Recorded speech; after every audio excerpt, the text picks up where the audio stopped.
Não sei. Ok, pode ser.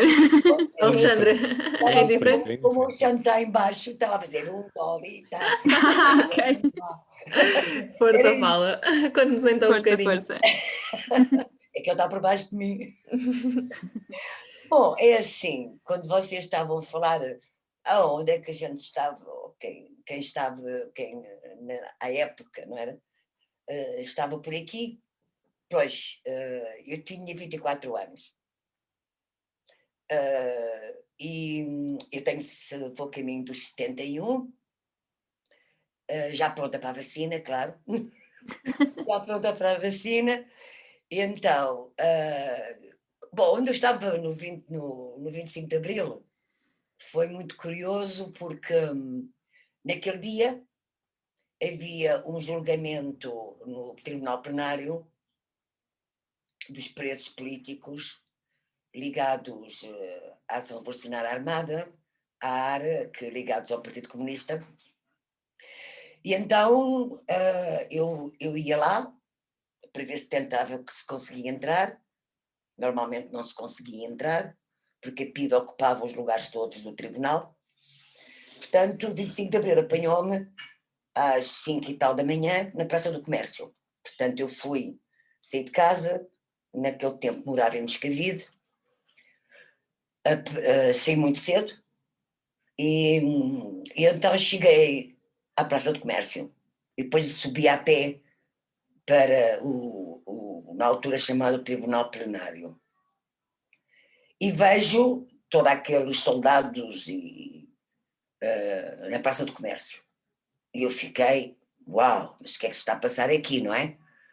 O que é que se está a passar aqui? Perguntei a um jovem militar, já tenho este texto escrito também, a um jovem militar, tão jovem quanto eu, porque era da minha idade, não era? Eu perguntei, então, mas o que é que se passa? E ele disse assim, mais ou menos assim, não me lembro exatamente das palavras, mas ele disse, a palavra fascismo naquela altura não era uma palavra muito corrente, portanto, nem democracia, nem esquerda, era oposição, quem estava na oposição, mais ou menos assim. E então o jovem disse, o governo caiu. E eu, o governo caiu. Bom, e o governo caiu. Portanto, isto foi informação do jovem que lá estava com uma canhota na mão, não é? Na Praça do Comércio, que me deu essa informação. E eu segui para cima, vendo os militares e vendo todo aquele burburinho que lá havia, e subi para o caminho do Tribunal Plenário. E quando eu chego perto, no Tribunal Plenário, tinha embaixo, tinha e tem, já não é o Tribunal Plenário, agora aquilo é outra coisa, tinha uma taberna, onde era frequentada pelos espíritos, que depois iam entrar nas sessões para que o público não pudesse entrar. E quando eu passei pela taberna, eles estavam nervosíssimos. E eu pensei, uau, porque iam chegar os presos de Caxias. E eu pensei, bom, se eles estão nervosos, isto está interessante, vamos ver o que é que isto vai dar. Porque eles andavam de um lado para o outro, lado para o outro, lado para o outro, muitíssimo nervosos. Portanto, isto foi muito cedo de manhã muito cedo, talvez 7 ou 8 horas da manhã, por aí. Bom, e com o decorrer do dia, claro, com o decorrer do dia eu percebi e fui para o Carmo e tive quase 2 dias sem dormir e sem ir a casa, como se pode imaginar. Bom, a questão que eu gostaria de facto de partilhar com vocês é quando se fala em coletivos, e também é isso que aqui nos traz, antes do 25 de Abril os coletivos não existiam, não é? Portanto, era proibido, não era permitido, porque eu sou do tempo em que, e então poderia fazer aqui uma lista enorme, não é? Eu sou do tempo em que. E aí estava retratado completamente o que era o fascismo, o que era um país cinzento, o que era o medo, e o que era também, no meio de tudo isto, a coragem também. e, acima de tudo, o que era uma guerra colonial. Porque toda a minha geração foi para a guerra colonial. Portanto, e naquele tempo, de volta na questão dos coletivos, e naquele tempo não havia coletivos, não é? Portanto, as pessoas, ou algumas pessoas, não é? Se organizavam, e naquele período do fascismo, não se organizavam, podiam estar em associações não, em coletividades, porque não havia associações no sentido da palavra, em coletividades, ou fazia trabalho político em outras áreas. E era aí que eu trabalhava e era aí que eu fazia as minhas coisas, porque eu fui militante do Partido Comunista antes do 25 de Abril. Lá para o ano 72, penso eu, 71, por aí. E naquele tempo, o trabalho político era na clandestinidade. E poder estar aqui bastante tempo com vocês, que vocês, os mais jovens, ficariam surpreendidos que o que é que naquele tempo se fazia clandestinamente e com muito medo também. E o 25 de Abril veio e chegou. Eu comecei a trabalhar com 14 anos numa fábrica. Aliás, trabalhei em algumas fábricas, mas com 14 anos eu era ajudante de montador de eletricista. Perguntar-me se eu percebo alguma coisa de eletricidade? Não. Trabalhava numa linha de produção, era operária. E aí foi, além de outras coisas, não é? Aí foi também a minha grande escola política. Hoje, passando tantos anos, não é? Eu percebo, ou eu sinto, que aquela classe operária que havia naquela altura, hoje já não existe. Aliás, a palavra operário já nem existe, não é? Agora são todos colaboradores, não é? Eu não sei com o que é que estou a colaborar, mas pronto. Ninguém trabalha agora, toda a gente colabora. Toda a gente colabora. Pronto, os operários, os trabalhadores ainda é utilizado muito pela CGTP, mas este sentido de classe, não é? Este sentido de classe que eu tive, e que foi para mim muito importante em todo o meu processo político, esse sentido de classe já não existe alguma coisa, o paradigma mudou, mas isso ficará para os sociólogos e outros que não eu. Portanto, era um bocado esta partilha do antes do 25, partilha não será, porque depois poderemos falar um bocado mais se vocês o entenderem, de algumas coisas que foram feitas sem coletivos, no sentido da palavra, porque de facto não havia coletivos, as pessoas da oposição não se podiam reunir livremente, tudo era clandestinamente, com muitos cuidados, e o trabalho clandestino do partido era muito reduzido em número de pessoas, porque ninguém podia conhecer ninguém. Isto para quê? Para que a PIDE, se apanhava não apanhava os outros grupos, certo? Portanto, isto era o trabalho de clandestinidade. Os coletivos vêm depois, mais tarde, na minha vida. Voltando agora ao presente, porque todos nós somos o resultado de muita coisa, não é? Somos nós, estou a falar aqui nos mais velhos, e vocês os mais novos, porque eu já tive a vossa idade, não é? Às vezes a gente esquece, não é? Mas tive a vossa idade, e felizmente agora as coisas são bastante diferentes, mas só falando ali, só referindo ali aquilo que o Tito dizia, o trabalho nas escolas é de facto muito importante, porque as escolas, ou o ensino, não trata bem a questão do 25 de Abril. É como se fosse nem o 25 de Abril, nem a colonização, nada disso.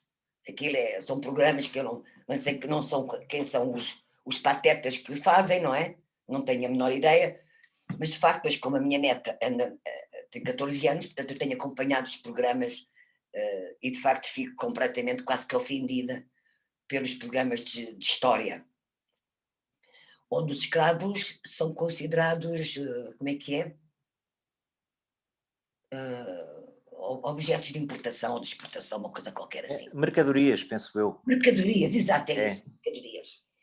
Quer dizer, não sei quem é a grande besta, não é, que escreveu aquilo, a grande besta que escreveu aquilo, e de facto, e tive essa conversa com a minha neta sobre isso, mas o trabalho nas escolas é de facto muito importante e sermos capazes, não é, de uma forma ou de outra, darmos um pontapé naquilo que, na teoria vigente, não é? O 25 de Abril, a colonização, as mercadorias e daí passar para outras situações.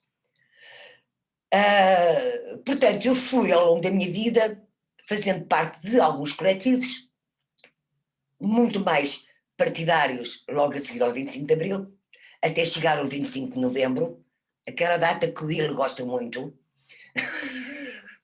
a Iniciativa Liberal, aquela data que eu detesto e é uma mágoa profunda para quem de facto viveu o 25 de Abril e trabalhou para que outras coisas, para que o Portugal fosse melhor e fosse diferente. Mas, e claro, a seguir ao 25 de Abril eu trabalhava, não é? Mas durante muitas vezes eu faltava ao trabalho, porque andava a fazer a revolução, não é? A revolução ocupa muito tempo. A revolução ocupa muito tempo. E pronto, mas isso é um outro carnaval. Isso é um outro carnaval. Os coletivos aparecem na minha vida agora, no mais presente, mais um bocadinho para trás, quando eu comecei a trabalhar, e agora falo um pouco sobre isso, falo não, é só uma experiência de coletivo, quando neste entretanto eu fui para a África também trabalhar. Fui para a Guiné-Bissau trabalhar em 1976, portanto tive tempo para fazer um filho e ter um filho lá. Ter um filho lá não, parir um filho lá, claro. Tive tempo para isso tudo e para muitas coisas, uma das quais, quando eu fui na Guiné-Bissau, nessa altura, confrontada com aquilo que hoje nós falamos, que é a mutilação genital feminina. Eu era professora na Guiné-Bissau, estive lá naquele primeiro período de 6 anos. Naquele momento não se podia falar sobre isso, na Guiné-Bissau era um tabu de todas as formas, social ou político.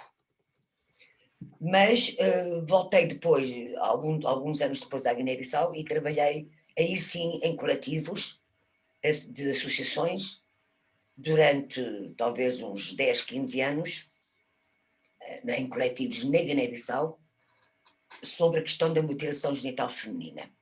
Portanto, a minha grande experiência de coletivos passa por coletivos fora da minha cultura, não é? Fora da minha zona, do meu chão, como eu costumo dizer. E foi de facto um trabalho onde eu aprendi muito e foi e agora está parado até por causa das questões da pandemia. Prontos. Isto é só a minha experiência de coletivos. Entretanto, por aqui pelo nosso Portugal, não é? Pelo nosso burgo, como às vezes costumo dizer, tenho trabalhado algumas vezes com associações de imigrantes sobre o tema para a mutilação genital feminina, apoiando ou ajudando algumas atividades que são levadas a cabo em relação ao tema, e eu também posso lá ir falar um pouco sobre a minha experiência de terreno e as estratégias de trabalho, etc., contra a mutilação genital feminina. Aqui no Barreiro, nós temos há dois anos, assim, não, quase 3, um grupo que se chama Ação contra a Violência de Género, aí também de facto um coletivo, vai ser, este ano vamos formalizar como associação, andamos trabalhando é um grupo de cidadãos e cidadãs, portanto, e que nós o ano passado, até mesmo no chamado hora limite, no deadline, quando começou o confinamento, nós fizemos formação, eu não gosto da palavra formação, mas fizemos uma intervenção aqui numa escola para 253 crianças, penso eu, do 7º e do 8º ano, sobre relações afetivas saudáveis. Isso seria um primeiro caminho para depois entrar na questão da violência de género, da violência nas relações, etc. E a experiência com este grupo é bastante boa e gostamos imenso de fazer este trabalho. Ficámos um bocado parados com a questão da pandemia, porque isto só pode ser feito a nível presencial, não a nível de online, porque é trabalhar com os miúdos, pô-los em dinâmica de grupo, pô-los em trabalhos de grupo, e portanto vamos, de certeza absoluta, continuar este trabalho para o próximo ano letivo. Epá, e se vocês não mandarem calar é um horror. Não, obrigada, Paulo. Se calhar então agora passávamos só um bocadinho ao Alexandre para ele partilhar também, depois voltamos e com certeza porque, eu já estava aqui embalada a ouvi-la. Completamente. Sim, mas tem que ser, porque senão é que são tantas histórias, como é que às vezes costumo dizer, é tanta vida vivida, não é? Tanta vida vivida, com tantas histórias, com tanta coisa boa, dolorosa também, pela qual nós passamos. Portanto, vocês, por favor, interrompam. Não, mas deixe-me que lhe diga que ninguém lhe daria a idade que tem. Está É a falar verdade. super jovem. Porque eu pinto o cabelo. Pronto. Isso os truques já não interessa. Exato. Os homens não têm. Pronto. Pois, é isso que eu sempre digo aos meus companheiros de idade. Não é? É assim, pintem o cabelo. Exato. Não é? Então. É verdade. Vou brincar. Obrigada, Paula. Alexandre, não sei se então se podes partilhar aqui um bocadinho connosco quem és, a tua experiência. Vamos então a isso. Eu tomei algumas notas para não me dispersar. Cumprimentar todos, olá, boa tarde. Ainda não tinha deixado, fui ouvindo o que foram dizendo. Agradecer também o convite ao clipe. Não trabalhamos diretamente, mas indiretamente com algumas das organizações que estão convosco. Falando um bocadinho de mim, eu nasci em São Julião da Barra, em Oeiras.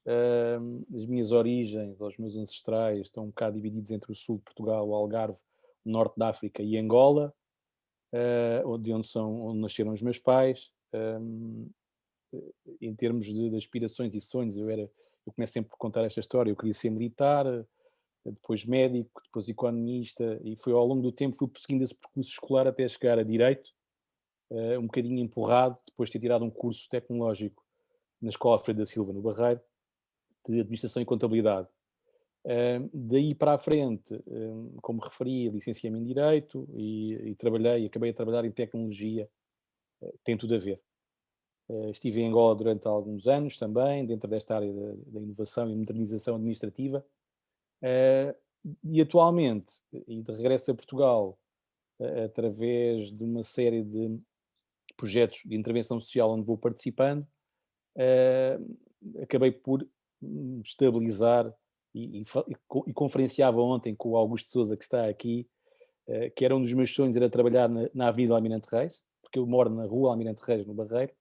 Nasci no dia 5 de outubro, tem a ver com a Revolução e também com o Almirante Reis, e tenho 43 anos, ou seja, no 25 de Abril ainda faltavam 4 anos. Trabalho atualmente num centro de formação profissional, na Almirante Reis, que se chama Inovinter, que é um centro protocolar entre o IFP e a CGTP. Fora isso, sou deputado da Assembleia Municipal, sou presidente de uma coletividade com 150 anos, que se chama Sociedade Democrática União Barreirense, vulgarmente conhecida como os franceses. Sou elemento de mais uma série de coletividades no Barreiro, nomeadamente a União Futebol Barreirense, não confundir com o Futebol Clube Barreirense, é uma coletividade mais pequenina. Sou voluntário no Centro Nacional de Apoio à Integração de Migrantes, já há muitos anos. Sou um dos fundadores e embaixador do Fórum Refúgio, que é basicamente uma plataforma que reuniu 5 associações de refugiados em Portugal e que juntos pensam, refletem sobre o programa de integração e como funciona, o que funciona menos bem, e contribuem de forma positiva e ativa com novas informações que são divulgadas geralmente a nível da Secretaria de Estado. Esta é a versão resumida, e que se calhar não queria me alongar muito mais, há mais uma série de outras coisas que podia depois partilhar.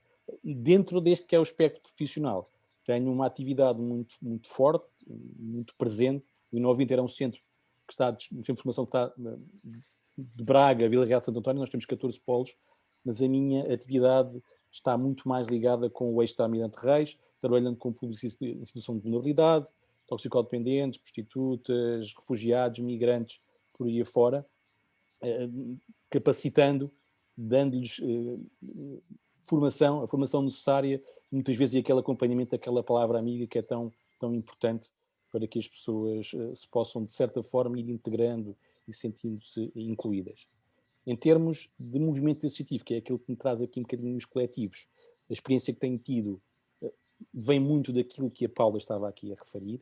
Eu sou um fruto de uma terra, que é o Barreiro, com profundas raízes naquilo que são os movimentos coletivos, naquilo que é o associativismo. Não é à toa que eu vos disse que eu sou presidente de uma associação com 150 anos, festejou 150 anos o ano passado e continua a fechar até agosto de 2021.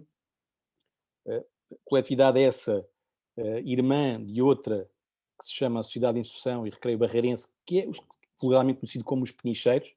São duas sociedades que eram numa e depois cada uma, com a diferença de 2 ou 3 dias, divergiram nos seus caminhos, muito ligada à área da cultura, à área do teatro, à área das filarmónicas, e foi precisamente nestes locais onde se forjaram grandes personalidades, grandes figuras públicas, que mais tarde depois vieram ocupar cargos muito importantes. E diria que grande parte aqui, pelo menos no Barreiro, no que toca à coletividade onde estou, era muito próxima da entrada, por exemplo, da CUF, onde os movimentos sindicais presentes, os movimentos porque lá andavam, a primeira coletividade onde tropeçavam era precisamente nos franceses, e depois por ali fora, uma série delas, outras, umas com muita dificuldade atualmente e outras não.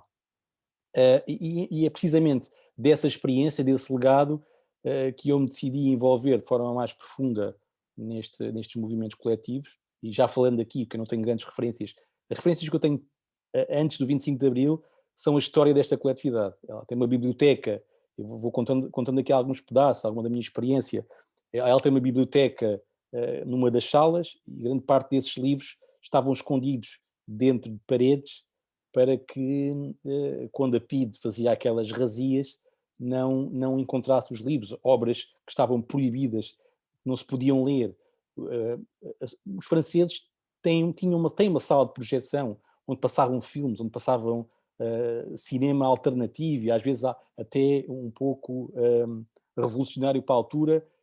Dizer-vos que também nos franceses, e aqui eu vou insistir muito nisto, que é passar mais aquela experiência que eu tenho atualmente, dizer-vos que esteve previsto, Zeca Afonso está presente nos franceses, e outros cantores na altura também, José Mário Branco, organizado pelo movimento estudantil do Barreiro, ou seja, eram estudantes da Escola Secundária Alfredo da Silva que se juntavam na altura, e isto antes de 1974, e que a PIDE na altura, quase em cima da hora, apercebe-se daquela movimentação e acaba castigando, na altura, elementos da direção, perseguindo pessoas também, e era muito o que se vivia neste período antes da Revolução de Abril. Como vos disse, esse legado tem vindo a ser perpetuado por estas camadas mais jovens, embora o Augusto Sousa me tenha chamado ainda há pouco cota, sem qualquer... E sou. Neste momento há pessoas mais jovens à frente de coletividades no Barreiro, mas dentro do que é a minha idade, nota-se um certo envelhecimento, e a Paula é testemunha aqui, e no Barreiro, e o Augusto também, nota-se um certo envelhecimento destas coletividades, um desinteresse por parte também de algumas camadas mais jovens, mas também é um papel, e aqui entrando naquilo que é o desafio e a minha entrada precisamente destas coletividades, é o papel destas novas direções de cativar, criar atrativos para estas camadas mais jovens que permitam que elas também venham a nós. As coletividades viviam muito de porta aberta, em que as pessoas entravam no bar, estavam lá presentes, estavam nas atividades, passavam os dias lá. Hoje em dia é muito mais difícil. Trabalhamos em Lisboa, estudamos em Lisboa, regressamos cansados, ficamos em casa, temos os nossos computadores, as Playstations, o Netflix e essas coisas, e já não vamos para a coletividade.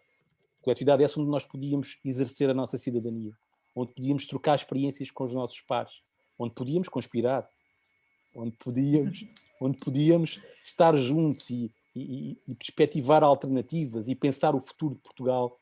Hoje em dia nós ficamos muito presos àquilo que é os meios digitais.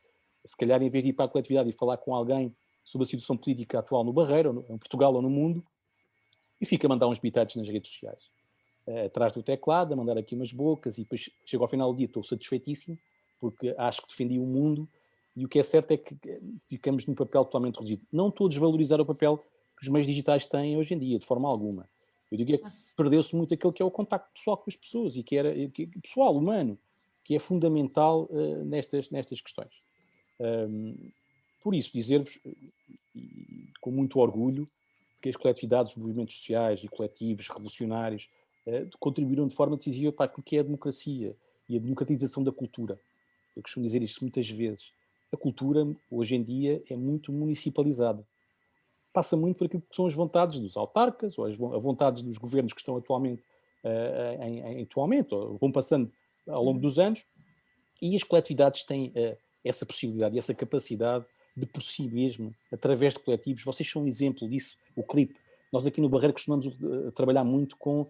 A nossa coletividade tem espaço, tem um anfiteatro. Há coletividades mais pequenas ligadas à área da música que não têm. Nós abrimos as portas, os concertos são cá dentro. E é nesta simbiose de esforços que se vai fazendo cultura, que se vai exercendo cidadania nas nossas cidades, que se vai resistindo àqueles ecos que nos vêm passando hoje em dia e que são muito perigosos.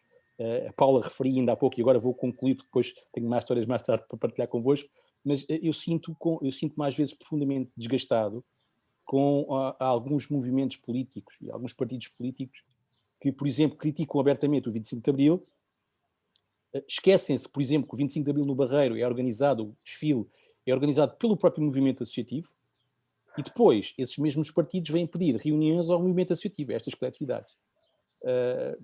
Nós institucionalmente recebemos toda a gente, pessoalmente dizer-vos que não recebo toda a gente, porque não é a forma de lidar, e a desvalorização que o papel que estes movimentos têm na nossa sociedade é desvalorizado, e na altura das eleições lembram-se efetivamente depois destas organizações, e é nessa altura depois que querem reunir connosco. Para concluir, dizer-vos que os franceses não são só uma coletividade com 150 anos, são também um colégio, uma IPSS, com cerca de 200 crianças, 43 funcionários, e que tem um papel muito importante há muitos anos naquilo que é a educação de parte das crianças da nossa cidade e da nossa comunidade. E é um dos valores que nós assumimos, o 25 de Abril, e dia 25, dia 24 amanhã estaremos com autorização ou sem autorização, estaremos juntos a festejar, cumprindo tudo que são as regras e as normas da Direção-Geral de Saúde, aquilo que nos impõe, mas não deixaremos de festejar, porque esquecer, ou fazer com que nós nos esqueçamos, é meio caminho andado para as coisas se retirem.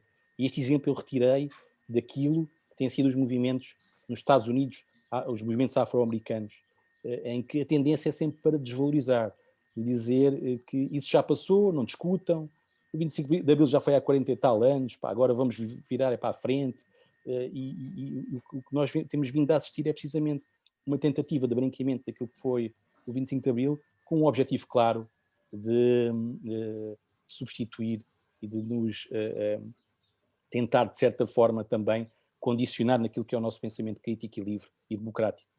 E por isso é com muito prazer e muito gosto que estou aqui convosco, é com muito prazer e gosto que falo pelo Barreiro, e pronto, para já ficaria-me por aqui. Obrigada, Alexandre. E para mim é uma surpresa. A Paula, eu já lhe passo a palavra, desculpa, só dizer, porque eu moro desde sempre na Margem Sul, pronto, atualmente moro na Amora, e não fazia ideia que o Barreiro tinha assim uma história mesmo aqui ao lado tão forte do associativismo, e está aqui muito bem representado pelos três, não é? E é engraçado conhecer isso também, se calhar tenho que fazer umas visitas ao Barreiro para conhecer melhor, já vi cá muito para conhecer. Sim, foi dito. Só queria dizer uma coisa, Força, Paulo. aquilo que o Alexandre disse. Ai, Alexandre, fiquei cheio de inveja. Porque, sim, porque eu não sou de Barreiro. Eu vim cá parar. Ok.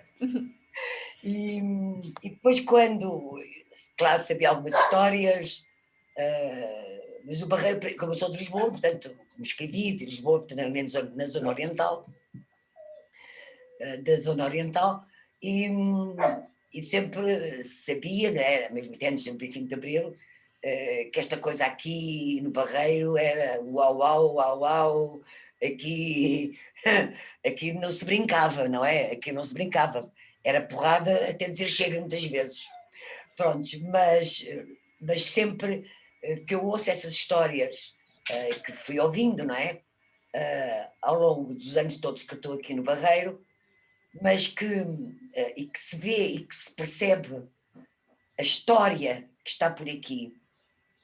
Mas esta história, a tendência é, como dizia também o próprio Alexandre, se a malta nova não pega nestas coisas, é como dizia um grande filósofo africano, quando morre um velho, morre uma biblioteca. E esta geração, ou seja, a minha geração, e a geração dos meus mais velhos também, que alguns ainda cá estão, vão desaparecer.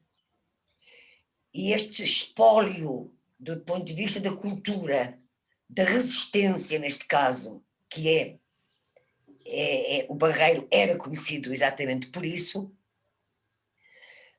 tenho muita pena e lamento muito que, de facto, algumas coletividades não, ainda, portanto, não consigam dar um salto para ter aquilo que o Alexandre dizia há bocado, e essa coletividade para se beber um copo, para se fazer isto, para se fazer aquilo, também para se fazer oposição, como era evidente. Era ali.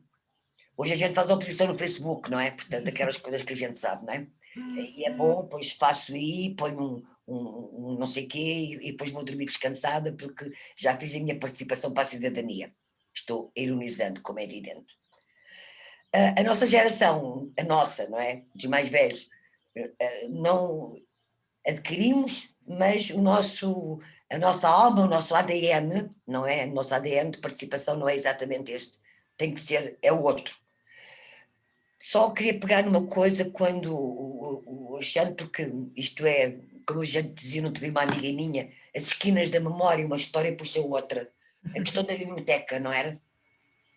Quando a biblioteca era um polo para as pessoas se encontrarem, lerem isto. No sítio onde eu morava, que eu sou da zona oriental de Lisboa, portanto eu tenho que ir sempre para lá, porque é de lá que eu venho, eu vim aqui cair de paraquedas, e o meu trajeto, porque eu era professora, era casa a aulas, aulas casa, casa a aulas, e portanto não tenho raízes nenhumas no Barreiro, portanto não tenho aqui raízes. A minha neta já será de cá, as minhas sobrinhas também, mas isso já é uma outra geração. Mas estava-me a lembrar dos livros, os tais livros escondidos, não era, Alexandre? Os tais livros escondidos. E eu lembro-me, agora volto ainda mais atrás, foi em 1969, eu tinha 19 anos, e havia uma livraria em Moscavide, que já não existe, uma livraria em Moscavide que tinha, e eu sempre li, eu sempre gostei muito de ler. Lá na fábrica, eu gostei sempre muito de ler, porque a minha mãe também gostava muito de ler, mas lá na fábrica até me gozavam comigo, não era bullying, mas gozavam comigo. Eu gostava de ler livros sem bonecos, porque na altura só se lia, portanto, ler livros eram outras coisas que vocês não sabem, os mais novos, que eram as fotonovelas, as coisas assim parecidas com isto. E eu li outros livros que não tinham bonecos, prontos. Então aquela livraria em Moscavide chamava-se Alquimia, um dia eu passava por lá, ver os livros, o que é que estava lá exposto, e depois pedir à minha mãe um bocado de dinheiro da minha semanada, que eu entregava em casa, para eu depois poder comprar um livro. E quando eu chego lá, tem os direitos do homem. Chamam-se direitos humanos, não é? os direitos do homem expostos. Eu vi aquilo, e foi antes de muitas outras coisas que se passaram a seguir. Eu vi aquilo e disse, mas isto é tão bonito. Mas isto é tão bonito. E não tenho mais nada. Pego num caderno, andava sempre com um caderno e com caneta, e começo a escrever os direitos do homem. Um homem que estava lá dentro daquela papelaria, olha, livraria, que papelaria, tira-me da frente da papelaria e leva-me para dentro. E pergunta-me o que é que estás a fazer. Eu disse, então, eu estava a escrever aqui os direitos do homem, o artigo 1, o artigo 2, o artigo 3, o artigo 4, para depois para levar para casa. E ele disse, não podes estar a fazer isso, porque esta livraria é sempre, está sempre sobre a inspeção da PIDE. Eu já sabia o que era a PIDE, não é? Toda a gente sabia o que era a PIDE. E eu disse, pois. E ele disse-me, olha, passa por aqui amanhã e a gente conversa. E eu no dia seguinte, ou 2 dias depois, já não me lembro, voltei lá para ver o que é que o homem queria. Este homem que eu quero aqui falar e prestar a minha grande homenagem chamava-se José Gouveia, tem outro nome no meio, mas eu não me lembro, e ele foi o pai daquilo que se fez logo a seguir ao 25 de Abril sobre o poder local, que não havia poder local antes do 25 de Abril. Ele foi o primeiro, penso que o primeiro presidente da Câmara Municipal de Loures. Então eu fui lá, não conhecia, ele disse-me, eu sou o dono da livraria, vamos cá abaixo, e havia um tipo de armazém lá embaixo, capaz de a gente conversar um bocado melhor. E então ele disse, sabes, é que aquilo é proibido, e depois a PIDE está sempre a vigiar, e portanto, essa para te tirar de lá, mas tu gostas de ler, uma grande conversa, e oferece-me, que ainda tenho, por acaso não trouxe agora, oferece-me um primeiro livro, assim, completamente diferente, que era do Máximo Gorki, A Mãe, que ainda tenho. E, ok, vai para casa, e eu disse, mas quando estiveres a ler, pões uma capa diferente, porque este livro é proibido. Portanto, era lá embaixo. Não era, Alexandre, não era por trás dos livros, mas era lá embaixo que ele tinha os livros que eram proibidos, e porque a PIDE chegava lá e tirava tudo, até os dicionários Larousse. Os dicionários Larousse, a PIDE também os levava, porque aquele Larousse era parecido com Rússia, e então também levavam todos os dicionários Larousse. Prontos, porque lembrei-me desta história da livraria. Agora, aquela livraria não era uma coletividade, como aqui no Barreiro, não é? Mas aquela livraria era o polo onde os democratas, as pessoas da oposição se encontravam e falavam. No armazém. No armazém, cá embaixo. Ou encontravam-se cá em cima e depois passavam lá para baixo. E assim se faziam os coletivos. Por acaso é engraçado quando o Alexandre estava a dizer isso. A questão do coletivo, e assim se pegava também no chamado coletivo, e de facto era assim que se fazia a luta política. E aqui no Barreiro seria muitíssimo mais forte, por isso é que eu estava cheio de inveja, não é? Exato. Porque eu, como morava do outro lado, eu via os barcos e via para o Barreiro. Eu sempre pensava, eu nunca na vida, agora apanhar o barco, eu que tenho medo de andar de barco, alguma vez ia para o Barreiro. Mas olha, morre-se pela boca depois de vim cá parar. Mas vim cá parar apesar do Barreiro, eu não vivo no Barreiro exatamente, eu vivo em Coina. Portanto, vivo no extremo. Aliás, eu sempre estive nos extremos, não é? Sempre estive nos extremos. E muito da vida do Barreiro passou sempre por cima. Como eu dizia há bocado, e já disse isso no outro dia num outro sítio onde eu estive, o meu caminho era casa, barco, os barcos de Lisboa, e depois o inverso. E voltar para casa, porque eu morava na Cidade de Sol. portanto, ia lá abaixo à cidade, não é? Ia lá abaixo à cidade para fazer poucas coisas e fazer tudo cá por cima. Portanto, esta história de Valente e esta história que o Alexandre aqui tão bem falou, é património deste povo. É verdade. Por acaso é engraçado quando o Alexandre estava a comentar isso da biblioteca, porque, pronto, a propósito do clipe ter partilhado agora esta conversa copo, o meu pai tem 66 anos e estava a comentar comigo que no dia 25 de Abril foi esconder todos os livros que tinha na caixa do elevador do prédio com medo que a Capito viesse atrás dele, que eu não fazia ideia, pronto, ele já me contou muitas histórias e acho que daí também ter muita consideração por este dia, porque o meu pai é um fervoroso defensor do 25 de Abril, mas nesse dia por acaso ele contou-me isso dos livros e pronto, é uma coisa que uma pessoa nunca pensou pela ideia, né? Ter que esconder livros na própria casa, realmente para nós é uma realidade muito distante e ainda bem que assim é, mas agora foi engraçado quando o Alexandre falou porque me fez lembrar essa história que o meu pai me contou no outro dia, que realmente, pronto, ainda bem que já não passamos por isso. Claro. Augusto e Isabel, não sei, e Tito, também não sei se querem partilhar aqui alguma coisa connosco, também a vossa experiência. Não estamos aqui muitos, portanto sintam-se à vontade. Exato. Gostava de ouvir o Augusto, porque gostava muito de continuar acaso, no Barreiro. eu gostava de contar algumas coisas Claro que sim. que nem sequer o Alexandre, que é uma pessoa que eu muitas vezes acabo por encontrar, a Paula também, já fizemos trabalho coletivo, mas há histórias, para vos dizer que o meu pai era militar e por isso eu vim parar ao Barreiro. Ele foi colocado aqui e depois em 61 foi para Moçambique, foi para a guerra. Foi para a guerra e eu fui para um colégio, porque ele era militar, fui para o colégio militar.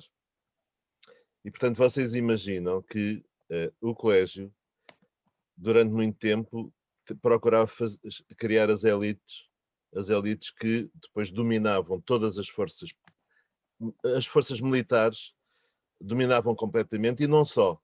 E portanto, e ainda hoje há muita gente que está em posições dominantes e que vêm desse lobby. Esse lobby funciona como a maçonaria também funciona e como outros lobbies, o Opus Dei, etc. É um dos lobbies fortes no país.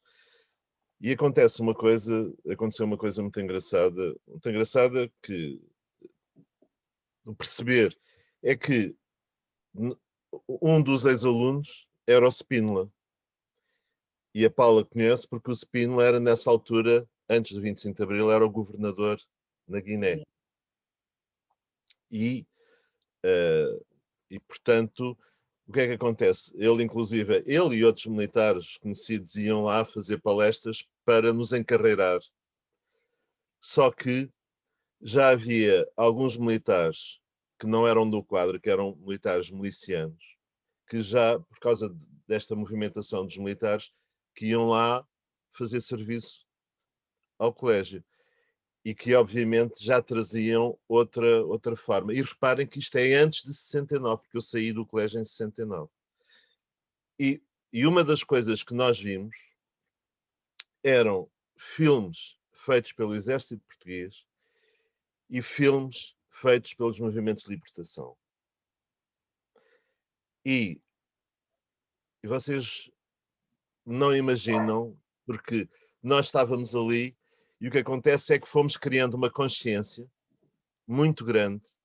Ainda por cima, eu estava no Barreiro e muitas das histórias, pessoas com quem eu convivia na altura, quanto adolescentes, eram pessoas que já tinham militância. Eu, por exemplo, cedo recebi em minha casa, na caixa do correio, um papelinho muito dobrado numa folha de seda, que era o Avante.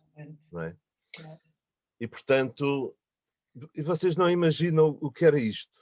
Então, mas, voltando ao colégio, o que acontece é que nós a vermos...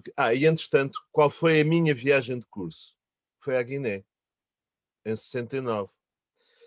E uma das coisas que nós vimos foram-nos mostrar o centro de operações da Zona Sul, que era debaixo de terra, e nós vimos aquilo. Depois vimos um conjunto de prisioneiros que, por acaso, tinha uma coincidência, que eram só praticamente mulheres e crianças, estavam prisioneiros, não havia homens.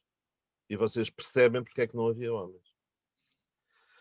E isto fez com que, quando eu saí do colégio, e fui em 69, e fui estive um ano no técnico, e depois fui estudar psicologia, mas das primeiras coisas que nós fizemos, na altura, a Associação de Estudantes do Técnico era, digamos, obviamente era de certa maneira controlada, tentavam controlar, mas já não era controlada.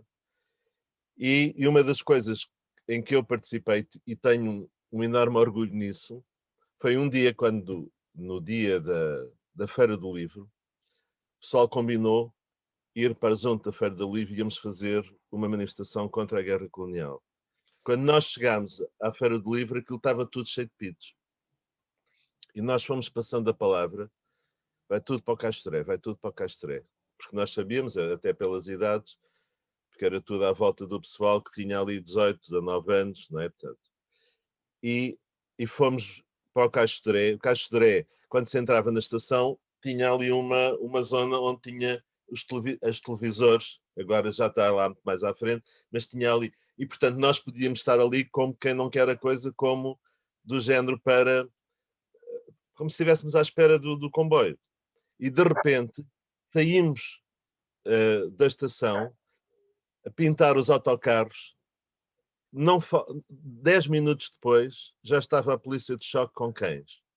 Não é? Eu lembro-me que corri mais uns colegas, corremos junto ao rio e depois apanhámos o elétrico e passámos por lá. Bom, aquilo era uma pancadaria, uma coisa absolutamente incrível. Depois, nesse ano, também houve, aqui no Barreiro, estava-se a preparar as eleições.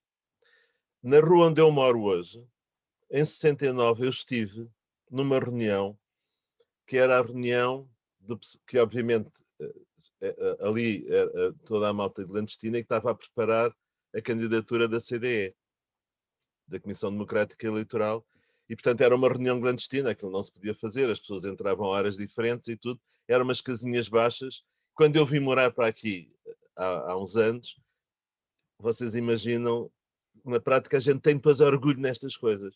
Pronto. Isto são coisas absolutamente importantes. E já agora, eu quero-vos dizer que é muito importante, no colégio, na minha turma e concretamente na minha equipa de basquete, que eu jogava basquete, havia lá duas personagens que se tornaram muito famosas. Uma delas, que vocês devem conhecer, que é o José Falcão, um dos fundadores da SOS Racismo. E o outro é o José Fanha, aquele poeta do Eu Nasci Aqui, não é? E portanto, na prática, nós fazíamos um trabalho. Eu digo-vos uma coisa, é a primeira vez que se calhar, e numa reunião que está a ser gravada, mas eu digo-vos, quando nós estávamos no colégio, nós roubámos mapas para chegar aos movimentos de libertação. E depois do 25 de Abril, eu conheci uma pessoa da República Democrática Alemã, que na altura em que eu estive na Guiné, ele estava do outro lado do PAIGC, porque depois comparámos as datas e ele estava lá, do outro lado. E, portanto, entretanto, uma das minhas leituras era o Amílcar Cabral, porque a Paula de certeza que sabe que o Amílcar Cabral não foi só, digamos, um elemento fundamental nos movimentos de libertação.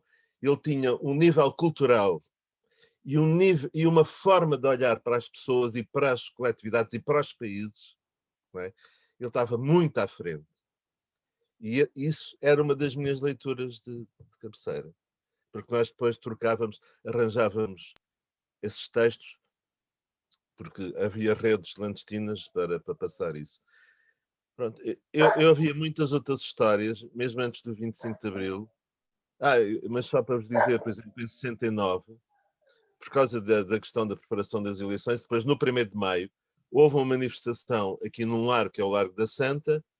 Entretanto, aparece a polícia a cavalo, até nos cafés entrou. Havia um café, que era o Café da Pilar, e as pessoas que lá estavam levaram uma pancadaria ali dentro, e nesses dias a seguir a GNR andava aqui no Barreiro com jipes com arame farpado, não é? E eles armados lá dentro. E havia um sítio muito conhecido onde nós tínhamos muitas conversas, que era o Tico-Tico. O Tico-Tico na altura tinha um primeiro andar, que era o sítio onde o pessoal do reviralho se juntava. Mas nós sabíamos que havia pitos que andavam por ali. Mas nós já sabíamos alguns deles, de maneira que aquilo era um jogo do gato e do rato. É evidente, quando foi o 25 de Abril, eles tiveram que se pirar todos, porque senão arriscavam-se mesmo. Alguns ainda levaram uns muros, mas pronto. Peguei. Deixa, pata, David. Daí a Paula dizer que isso era ferro e fogo. Exato, aquilo era mesmo a sério. É por isso é que hoje eu digo, com pessoas aqui do Barreiro, e ainda há pouco tempo eu tive a oportunidade de dizer isso, há pessoas que eu admiro, e há pessoas que felizmente ainda estão vivas, porque eu sei o que é que as pessoas passaram para resistir. E houve muitas pessoas aqui do Barreiro que morreram por isso. Aqui e noutros sítios. Mas nós conhecíamos. Eu, inclusive, posso-vos dizer, uma das minhas namoradas, quando era miúda, no Barreiro Velho, no Barreiro Antigo, que é a zona mais antiga, ela estava, quando era miúda, estava à porta a brincar, mas lá dentro estavam umas pessoas que eram da família, que eram os tios e tudo. Não era. Aquilo eram reuniões clandestinas. E o que ela fazia era estar de aviso para ver se aparecia alguém estranho para avisar. Isto é o que faz com que eu tenha dito que, em relação a movimentações hoje de pessoas que não sabem o que é liberdade, não sabem o que é não ter liberdade, não ter possibilidade de falar, etc., são coisas absolutamente básicas que convém não esquecer. E depois o Alexandre sabe, a Paula sabe, quando nós nos encontramos, em termos do trabalho do dia-a-dia, e nós já nos encontramos em muitos coletivos, há um encanto especial nestas pessoas que a gente sabe que, de uma forma, mesmo as pessoas que estão depois do 25 de Abril, não é? Nós sabemos as pessoas que têm uma atitude de resistência e, sobretudo, uma atitude muito de fraternidade. Não é? Os termos de fraternidade, vamos dizer, eu estive no Canto Livre, no Coliseu, antes do 25 de Abril, quando se cantou o Grande La Vila Morena. Aquilo eram 5.000 pessoas. Eu só vos posso dizer que era tudo em madeira. E então, imaginem, toda a gente a cantar à capela e a fazer aquele movimento balanceado do canto alentejano, e o que se ouvia era rum, rum, rum. E quando nós saímos, estavam ali uns pidos, e a gente olhava para os pidos como quem diz, vocês vão cair em pouco tempo, daqui a pouco tempo isto cai. E nós sentimos que já estávamos noutra, não é? Não falo mais, mas pronto. Augusto, era assim, era com esse rom-rom que se festejava o 25 de Abril antes de 2017. Sim. Era desta forma, era com música na rua em que nós ouvíamos este legado que o Augusto tanto aqui referiu. Nós tivemos no Barreiro um mural afixado em várias ruas com os nomes da maioria. Os nomes eram um cartaz daqueles outdoors enormes com o nome de cada um dos barreirenses que morreram às mãos da PIDE. E com um número, eram 420, já não me recordo o nome. Sim. E é um número pequenino, é um número pequeno, mas lá estava, à entrada da cidade, um número enorme que dizia o nome de cada uma das pessoas que tinha sido morta às mãos do regime, na altura. E é precisamente desse legado que nós vamos bebendo. Ele, principalmente como mais novo, o Augusto dizia bem, o que norteia um bocadinho aquilo que são estes movimentos coletivos, estas coletividades, são os princípios da solidariedade, da cooperação. E são espaços criativos onde onde os operários conviviam, como eu dizia ainda há pouco, a Paula referiu, a palavra operário hoje em dia só faz sentido para alguns setores, mas onde os operários podiam, para além da sua própria instrução, nas bibliotecas clandestinas existiam professores, a Paula sabe, na altura até que davam aulas lá dentro, de forma oculta. Não interessava que nós soubéssemos. E hoje em dia continua a não interessar que nós saibamos assim tanto. As filarmónicas, os grupos de teatro, as tertúlias, o que nós estamos a fazer agora aqui, que fazíamos presencialmente à altura, e fazíamos, estou a dizer eu, que continuamos a fazer.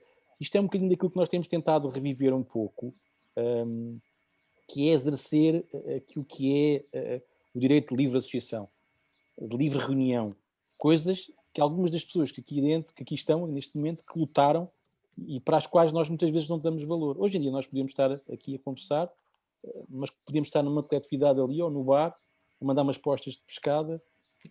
Hoje em dia já não sei, os tempos são um bocadinho mais estranhos, costumo eu dizer, mas era de facto, e é de facto muito importante, que nós não nos esqueçamos, eu repito muitas vezes esta palavra, o legado, que não nos esqueçamos, e que o Barreiro continua a ser, como muitas outras terras por esse Portugal fora, mas o Barreiro, que é aquilo que me toca pessoalmente, continua a ser um farol de esperança naquilo que são os movimentos da resistência. Eu não vos referi, o Augusto conheço já há muitos anos, há alguns anos, não há tantos assim, mas temos participado naquilo que são intervenções que achamos que não são participadas, que não são discutidas, que não envolvem as populações, porque o voto em si não dá legitimidade aos nossos representantes para tomar decisões por nós. Não é eu vou votar e agora decidam os outros por mim. Não. Nós votamos e se existirem questões com as quais não concordemos, temos todo o direito. E o direito conquistado por estas pessoas que estão aqui, e a Paula também já referiu, Augusto, e muito mais, temos todo o direito de nos associar, de reunirmos, de conversarmos, de apresentarmos propostas sem que nos ostracizem. E o momento que nós vivemos atualmente, nós estamos perante um paradoxo horrível. Se tiver algo contra, fazem um jardim na minha rua, eu acho que fazem um parque de estacionamento na minha rua, eu preferia que tivesse um jardim. Se eu disser que queria um jardim, eu sou comunista. Isto era o que se vivia antigamente. Não está alinhado, está contra. Às vezes não é estar contra, é dizer, pá, vocês não acham bem? Quando nós estamos perante um prado silvestre, numa zona particularmente e ambientalmente muito sensível, e chega lá uma máquina da Câmara e corta aquele prado silvestre, que é um elemento fundamental para polinizadores, para pássaros, para seja o que for, como falamos de um rio, quando se pensa numa caldeira que é uma caldeira onde espécies de peixe, robalos, douradas, enguias, sardinhas, cardumes, vão lá passar o seu tempo pequenino. E quando se pensa em fazer piscinas com ondas, as pessoas têm direito a associar e associarem-se, a reunirem-se e dizer, nós preferíamos manter aqui, criar um centro interpretativo destas espécies. O Barreiro está ligado ao Tejo, o Tejo é cultura. Pronto, sem me querer alongar, dizer que movimentos coletivos, 25 de Abril, a resistência, pelo menos naquilo que me toca, passou o legado, e eu hei de fazer tudo para passar o legado também à minha pequenina. Tenho uma filha com 5 anos, em casa somos todos também muito ligados a estas questões, da parte da esposa muito ligada a questões também de resistência, da distribuição do avante de bicicleta na rua, das pacandarias nas costas, do lombo amassado, do peixe que desaparecia às redes, da arte do cerco, porque a PIDE vinha cá buscar e se não desse o peixe, já sabia que a mãe ou o pai, seja lá quem for, ia ser alvo de perseguições, e é muito isto que nós fazemos hoje em dia, e acho que não há problema nenhum em continuarmos a resistir e exercer o nosso direito de cidadania. Obrigado, Augusto. Obrigado, Paulo. Deixa-me só contar um pormenor. É uma coisa caricata que se passou. Eu nessa altura, antes de 25 de Abril, estava no ISPA, depois saí do técnico e fui para o ISPA tirar psicologia. E estávamos numa reunião de estudantes, porque estávamos dentro do movimento associativo, antes de 25 de Abril, e aparece um estudante, diz assim, eu sou de Económicas e gostava muito de partilhar experiência e tudo. Só que nós não o conhecíamos. E então o pessoal, dissemos tudo bem, mas parou a conversa. Depois entrou naquela conversa de circunstância, das cadeiras, do não sei quê, o professor está bom, está não sei quê e tal. O engraçado, vocês sabem quem era? Era o Louçã,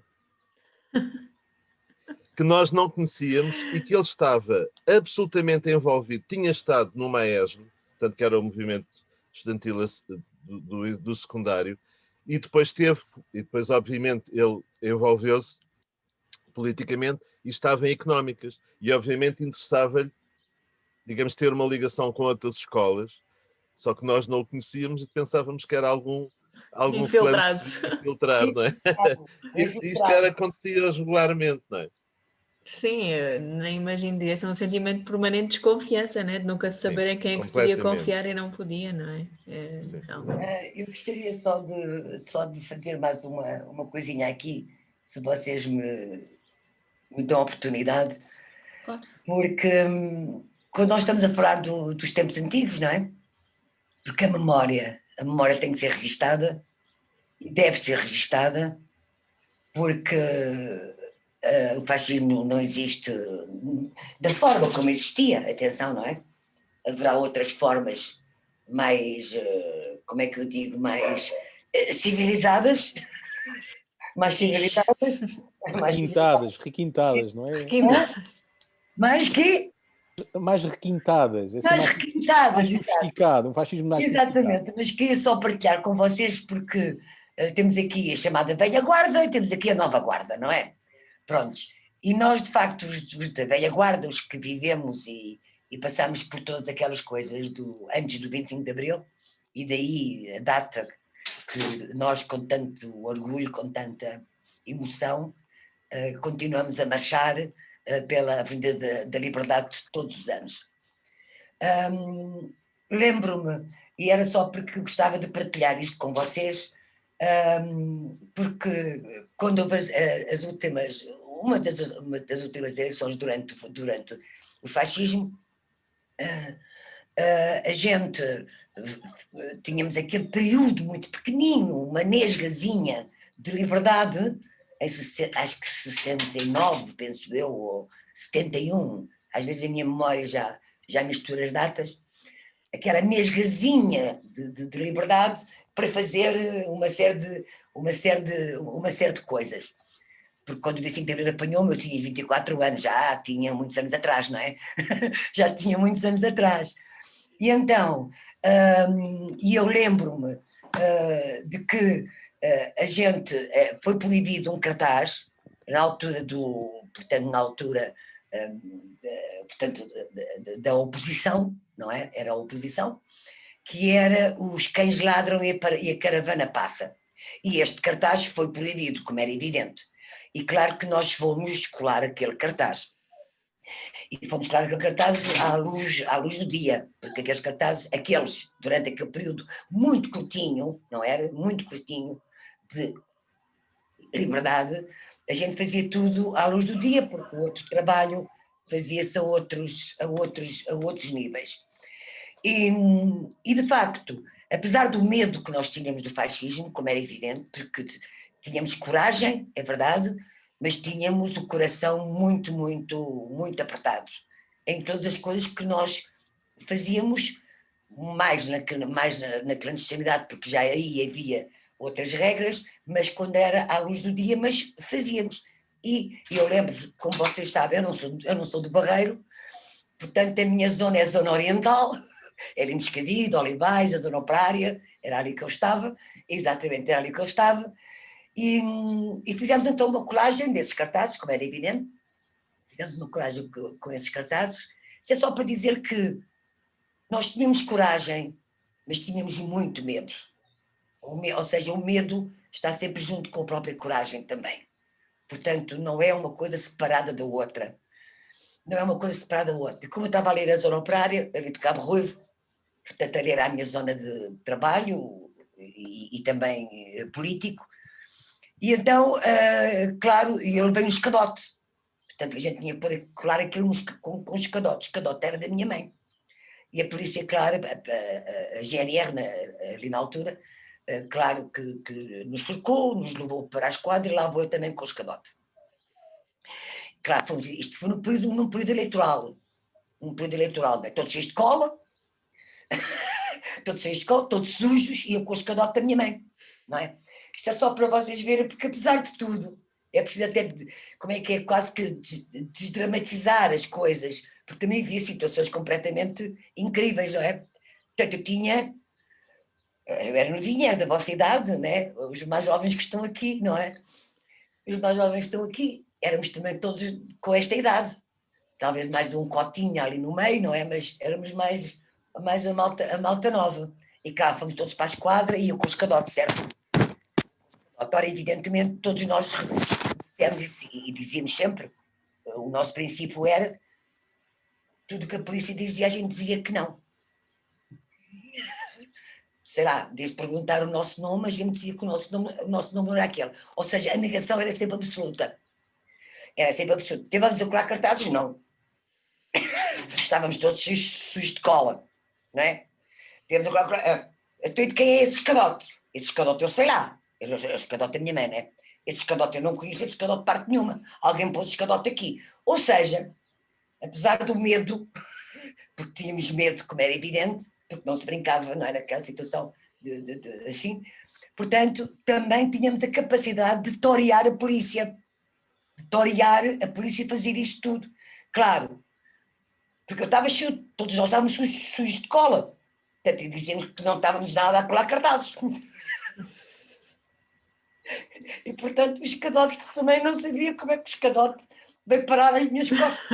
O escadote, sabia lá de que era o escadote. Alguém pôs escadote. Eu não sei quem é que tem a torear a polícia. Ou seja, apesar do medo, apesar de tudo isto, e porque estão aqui jovens, e eu era jovem nessa altura, apesar, tínhamos uma resiliência, uma como é que eu digo,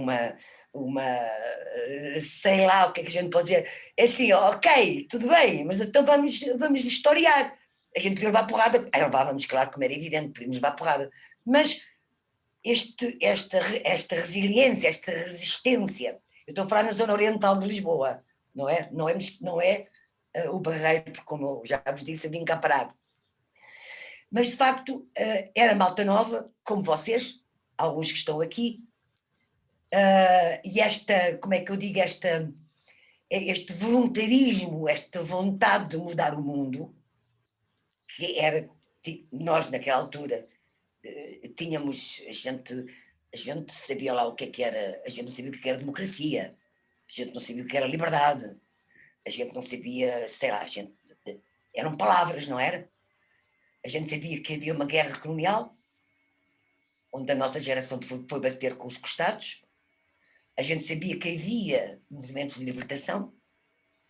A gente sabia, até a palavra fascismo, na altura, a gente nem sequer a utilizava como hoje a gente a utiliza, com esta liberdade toda com que nós hoje podemos falar e comunicar. São outros tempos, felizmente já não são necessários, mas é necessário também perceber que esta memória não se pode apagar. Esta memória não se pode apagar. E não se pode apagar porque os momentos também são, agora, no meu ponto de vista, a luta política é mais complexa. Ou seja, no meu tempo, olha a velhota. No meu tempo, a luta era mais simples. Era anticolonial e pela liberdade. A palavra democracia também entrava um bocado nestas coisas, quando foi o Congresso de Aveiro e a gente levou um grande porradão, levámos um grande porradão da polícia. E, portanto, de vez em quando a gente tinha algumas coisas, e houve algumas atividades que, de facto, houve uma grande violência sobre nós. Tínhamos medo? Claro que tínhamos. Éramos uma cambada de malucos? Também éramos, e ainda bem. Porque, de facto, o 25 de Abril, agora vou pegar aqui a Guiné-Bissau, não é? O 25 de Abril também tem muito, passa também pela minha geração e a geração do Augusto também, que fez a guerra colonial. Portanto, e muitas vezes o 25 de Abril começou também naqueles milicianos, não era, Augusto, que foram fazer a guerra colonial na Guiné-Bissau.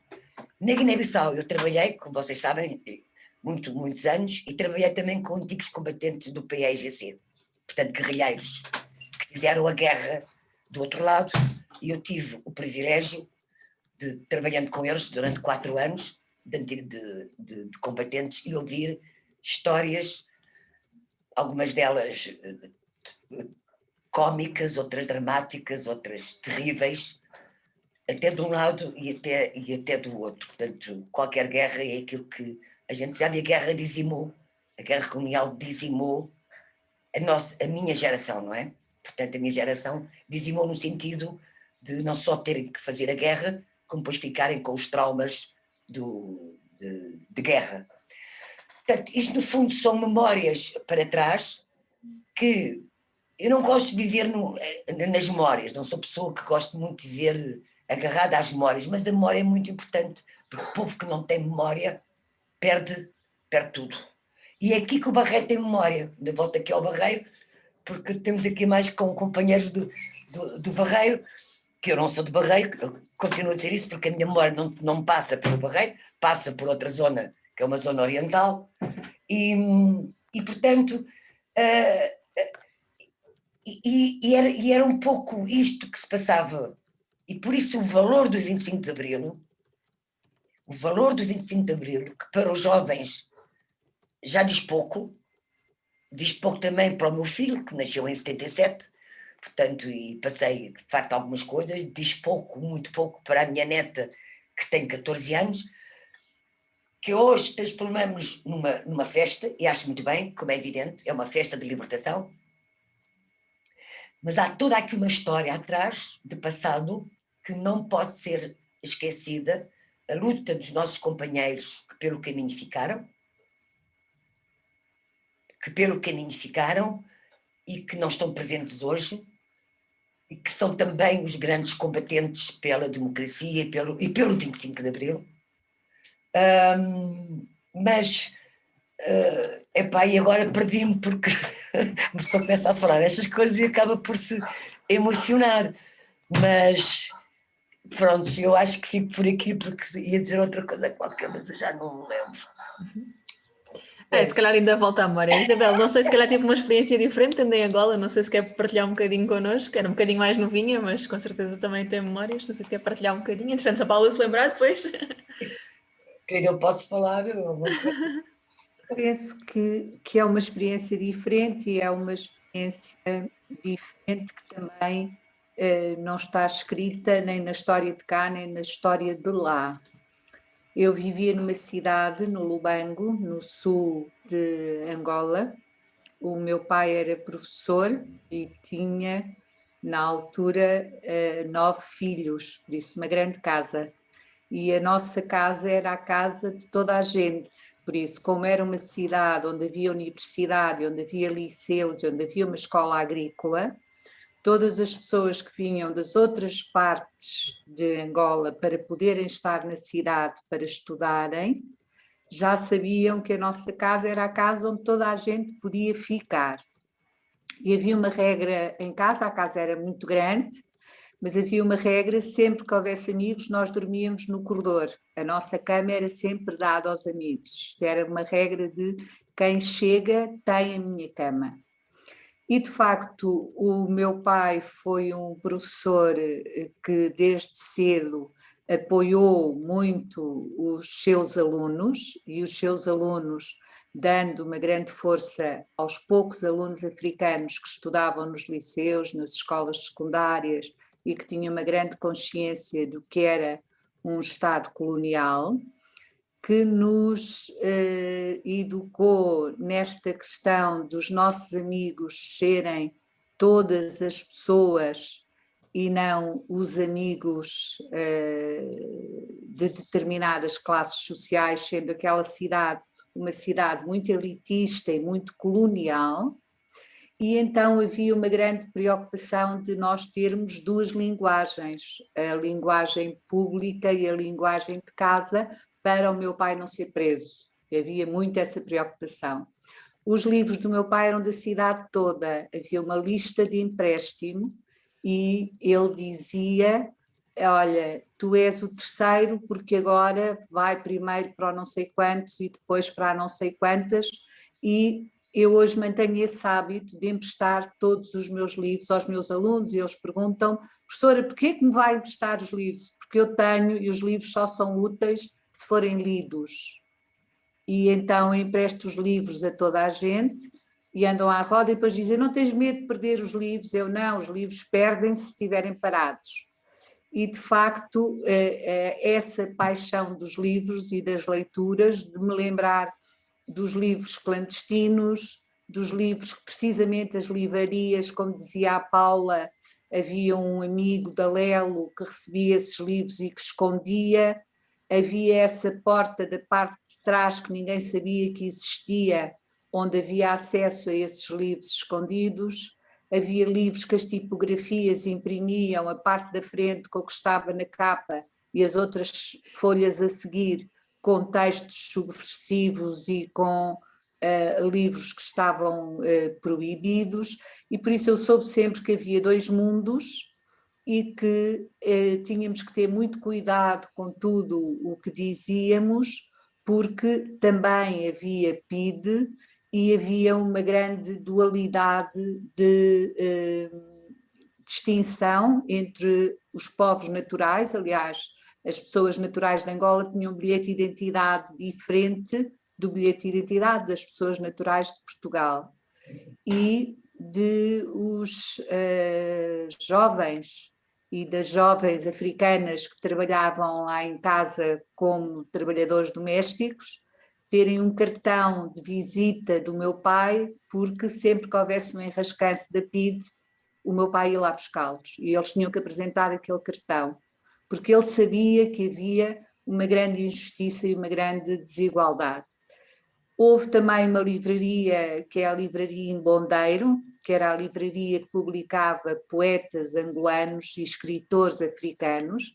É através dessa livraria que eu conheço Agostinho Neto, Alexandre Dascal, Zalda Lara, muitos outros, António Jacinto, e por isso tive consciência muito cedo, com 11, 12, 13 anos, de que vivia num país colonial que oprimia os povos daquele país e de que havia um sonho de que um dia aquela terra pudesse ser livre e que pudesse ser de todos. Eu tinha outra militância paralela a esta, através da Igreja Católica, os meus pais eram católicos, e através da Igreja Católica, porque os movimentos cristãos de jovens viviam esta vontade de liberdade e de libertação através dos evangelhos, através da mensagem cristã, e por isso eu muito cedo ia para os bairros negros da periferia fazer alfabetização, construir a primeira escola que era de barro e de capim, para depois conseguir a escola de tijolo, conseguir os primeiros bairros sociais na periferia da cidade, fazer apoio ao estudo e incentivá-los muito para eles estudarem e para eles poderem ser líderes no seu país. E tenho muitas histórias engraçadas, só agora lembrar-vos uma e já passar a palavra. Nós jogávamos futebol no intervalo do estudo, na areia, na terra, com uma bola de pano que era feito com meias rotas, todas as meias se punham dentro de outra e fazíamos uma bola, e os miúdos, quando era o recreio, diziam, fazíamos duas equipas, duas pedras no chão, que eram as balizas, eu quero ficar com a Isabel, eu quero ficar com a Isabel. E eu achava, uau, sou o máximo aqui como jogador. Um dia pergunto, Dumbo, porquê é que tu queres ficar comigo? Tu tens sapato, estás sempre a pisar toda a gente, então é melhor jogar contigo. Eu disse, uau, como a gente se pode iludir quando a realidade é outra. Eu era a única que tinha sapatos, claro que eu nunca pensei nisso. Estávamos a pensar das necessidades, não é? Quando nós pensamos que estamos a ajudar e estamos a pisar aquele que está ao nosso lado, Então era melhor ficar do meu lado do que pisar para tirar a bola. Bom, mas conclusão, é de facto uma realidade diferente e então para nós é uma grande alegria quando há o 25 de Abril, que sabíamos pela rádio e pelas primeiras notícias, e tentamos logo no liceu, tal como eu vos disse há bocado, ir buscar os músicos, a música proibida, porque nós também tínhamos a música proibida que ouvíamos todos sentados no chão. Quando eu digo isto às minhas filhas, era raro alguém ter uns giradiscos, os discos proibidos estavam sempre escondidos debaixo de uma cama, debaixo de uma mala, onde ninguém sabia, e juntávamos todos sentados no chão, num sítio em que não se podia pôr a música muito alto, porque íamos de propósito ouvir músicas e cantávamos todas aquelas letras do Fanhais, do José Mário Branco, do Zeca Afonso, do Adriano Correia de Oliveira, de cor, porque era o nosso sonho de liberdade, e aqui estas letras são verdadeiras e dizem-nos que isto é possível, não é? E de facto agradeço aos meus pais terem-me dado essa consciência e agradeço depois ter possibilidade então já naquele ano em que há o 74 e o 75, prontos, de já poder de facto fazer a alfabetização de outra forma e ir para os bairros, e é esse o meu percurso. E depois pronto, é o 25 de Abril que nós vimos para cá em 75, quando foi a Revolução em Angola, e de chegarmos cá e de encontrarmos um país a viver também o princípio destas fases e tentarmos integrar este movimento, mas que era tudo muito difícil e muito diferente, até nas formas de estar e nas formas de partilhar. Mas lembro-me disto do Augusto falar agora, quando eu fui trabalhar para Samora Correia como assistente social e num centro de dia para pessoas idosas, e eu ia buscar livros e lia livros em voz alta depois do almoço, e a seguir escrevia histórias das pessoas que trabalhavam nos arrozais com água até aos joelhos, das pessoas que eram contratadas na praça da aldeia ao sábado de manhã, e se dissessem que não iam trabalhar por meia dúzia de escudos, eram presas pela PIDE no dia seguinte. E eu escrevia, sentava-me nos bancos ao lado deles, eles diziam: "Oh Isabel, toda a gente sabe essas histórias." Eu: "Não, além dos esteiros do Soeira Pereira Gomes, vocês são livros vivos e eu tenho que escrever as vossas histórias. Isto é pior que colonialismo, isto é escravatura pura, viver uma semana em que o almoço é uma fatia de pão e 2 azeitonas, dormir no chão do armazém, um armazém para homens, um armazém para mulheres. Então as vossas histórias têm que ser escritas." Tudo o que eu fazia, eles diziam: "Isto é muito bom." Eu: "Não é nada bom, digam coisas." Levava-lhes filmes, discutíamos filmes, e um dia vou entrar na biblioteca e dizem: "Camarada, nós também somos camaradas, pode-nos dizer a sua senha, pode contar connosco." Eu disse: "Não, eu não sou camarada, eu só sou isto de trabalhar com as pessoas desde pequenina e de fazer coisas por esta gente que trabalhou imenso e que fez coisas fantásticas." E pronto, e calma agora. Nicole, eu queria só muito rapidamente Força, claro. partilhar aqui uma coisa com a Isabel, e gostei imenso de a ouvir, dizer-lhe que quando falei nos meus ancestrais em Angola, os meus pais são de Moçambique, que é a província colada com o Lubango, e que cresci a ouvir David Zé, Sofia Rosa, ia ler poemas, e o Rui Mingas ia ler poemas do António Jacinto. Ou seja, na bagagem já trago, para além do legado barreirense de resistência e de luta, toda uma história também que vem da África, de combate às injustiças na altura também. E foi estive na Umpata, estive na Bibala, da província da... Então giro, olha, abraço. E é com muito gosto que aqui eu ouço falar, e de facto estamos aqui 8 pessoas, mas o mundo é tão pequeno e acabamos sempre por nos cruzar e por nos encontrar. Fiquei muito satisfeito por ouvir a história da Isabel. Eu quero só contar uma história Claro. muito pequenina, que são memórias de antes do 25 de Abril, ou seja, estamos a falar de um miúdo de 5 ou 6 anos de idade. Mas, pensando nisto, hoje em dia, é uma coisa horrível. que é, eu lembro-me perfeitamente, devia ter uns 5 anos de idade, e pensar, quando eu crescer, eu vou ter que ir para a guerra. E sabia que era ir matar pessoas e que podia morrer, isso tudo. Epá, um miúdo de 5 anos ter a perfeita... Não era aquela coisa, se calhar vou para a guerra, era eu, quando for grande, eu vou para a guerra. E tinha 5 anos na altura. Isto é terrível.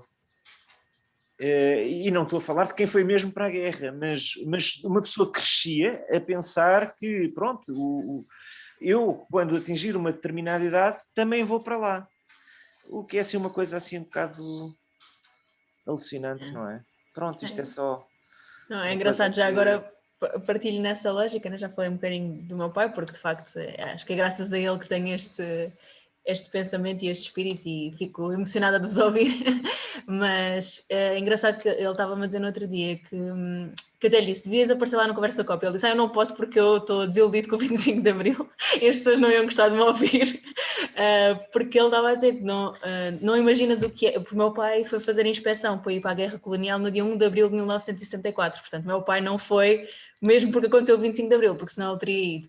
E é o que ele estava a dizer, tu não imaginas o que é viver, e agora o que o Tito estava a dizer, por isso lembrei-me, a saber que o dia de ir está a chegar e a ver os teus amigos mais velhos a não virem, ou a virem sem uma perna, sem um braço, que é uma coisa tipo horrível. Viver naquele sentimento constante é uma coisa absolutamente horrível e assustadora, tipo, além de tudo o resto, né, da falta de liberdade e tudo mais, essa ameaça iminente de ir para a guerra, que era realmente uma coisa muito, muito sentida, pronto, e muito difícil de viver, sem dúvida. Sim, só queria acrescentar uma coisa sobre a guerra colonial, não é? Sobre a guerra colonial, uma grande parte do meu trabalho clandestino, antes do 25 de Abril, tinha a ver com a guerra, portanto, contra a guerra colonial.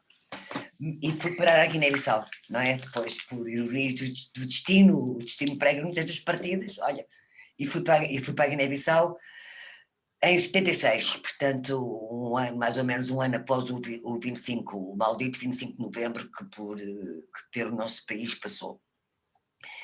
E tive, digo, privilégio, no bom sentido, não é? Porque como trabalhei 4 anos com guerrilheiros do PAIGC, portanto, ouvi as histórias contadas, não era? E tenho aí alguns num sítio que tenho que pegar nisto,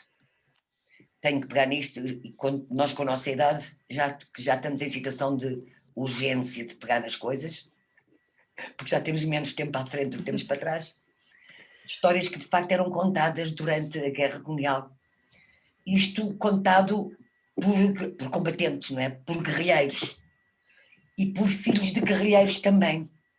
Portanto, acabei durante 4 anos, trabalhei com os e as guerrilheiras, portanto, combatentes da liberdade da pátria na Guiné-Bissau, fez-me muitas vezes ver o horror. Aliás, a primeira vez que na Guiné-Bissau eu entro, Guiné-Bissau é um país madrasta, no sentido de clima, no sentido de meio ambiente, tem milhões de mosquitos, portanto é um país, do ponto de vista de saúde, é um país muito, muito, muito difícil de se viver lá. E quando a primeira vez que eu entro na Guiné-Bissau, mas entro para o interior, eu lembro perfeitamente desta viagem que eu fiz, porque fui trabalhar depois para o interior, onde eu estive 4 anos, dos meus 6, e eu lembro-me de sentir o terror que os nossos militares, ou seja, a minha geração, teria sentido entrar naquele terreno inóspito, desconhecido, doentio. Prontos, isto lembro-me perfeitamente dessa sensação que eu tive na altura, e depois, quando falando com os combatentes do outro lado, não era do outro lado, as histórias que eu ouvi da guerra, ou seja, não as histórias da minha geração, que fez um lado da guerra, mas as histórias da outra geração que fez a guerra do outro lado. E, de facto, era doloroso, não é? Doloroso perceber o horror que é uma guerra. Quer dizer, e as histórias que me foram contadas, e as histórias sobre Cabral ainda é da família de uma parte do meu filho, portanto, todas as histórias que eram contadas ali eram tão dramáticas, algumas muito cómicas, é preciso saber, porque dentro do terror também há questões bastante cómicas, ou trágico-cómicas, não é? Sobre a guerra colonial. E a guerra colonial foi, de facto, e isto é poucas vezes dito, a guerra colonial, a dureza da guerra colonial e os movimentos de libertação, ou seja, em Angola, Guiné-Bissau ou Moçambique, foram uma grande ajuda para o 25 de Abril. Portanto, e poucas pessoas falam sobre isto, porque a maior parte dos capitães que fizeram o 25 de Abril, os militares, passaram pela guerra colonial.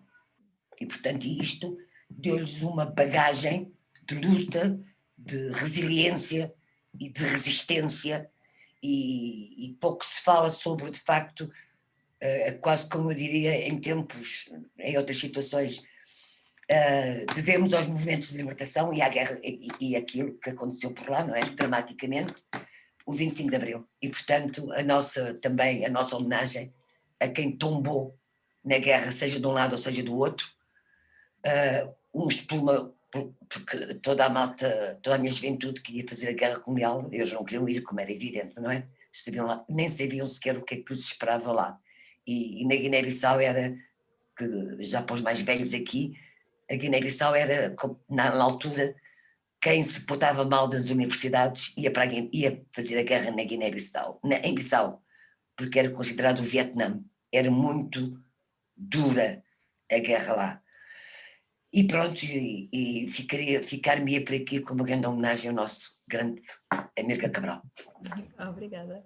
Alexandra, pronto, também, entretanto, o Alexandre estava aqui a dizer-nos que tinha que sair, mas, calhar, entretanto, também temos todos de ir andando. Eu ficava aqui a noite toda a ouvir-vos. É isso mesmo, é isso mesmo. Foi super inspirador. Diz-te? Há uma coisa que é engraçado, porque quando se fala no 25 de Abril, poucas vezes se fala nisso. Pelo menos para nós, que eu era muito miúdo na altura, e vou investigando e vou falando com outras pessoas e vou sempre perguntando também sobre uma coisa que nós não falámos hoje muito aqui, que é, porque também há o problema do teu pai, Nicole. Há muitas pessoas que ficaram desiludidas com tudo o que aconteceu a seguir ao 25 de Novembro e todas essas coisas. Já lhe vou dizer que não foi o único, ouviu? Augusto não, na não cabeça, é, portanto posso dizer que ele não é o único.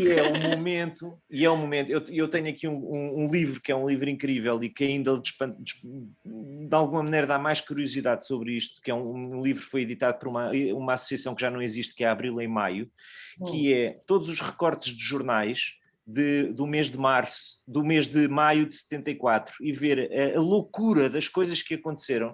É este livro aqui, que é a loucura das coisas que aconteceram a seguir ao 25 de Abril, ou seja, a euforia, o sentido de missão, o que nós vamos construir agora, o que é que temos que fazer. Muitas destas pessoas depois caíram na desilusão a seguir ao 25 de Novembro, quer dizer que muitas delas até nem gostam de falar disto, precisamente pronto, pelo futuro que depois se seguiu. Mas é muito curioso, e nós mais novos não temos assim tanta informação sobre esta altura, que é um misto de festa, de missão, de tudo e mais alguma coisa, de construir um Portugal novo. E eu acho que era muito engraçado uma abordagem ao 25 de Abril, precisamente nessa altura, do 74, os inícios de 75, e aquele misto de emoções e de tudo o que estava a acontecer na altura. E isto é muito pouco abordado.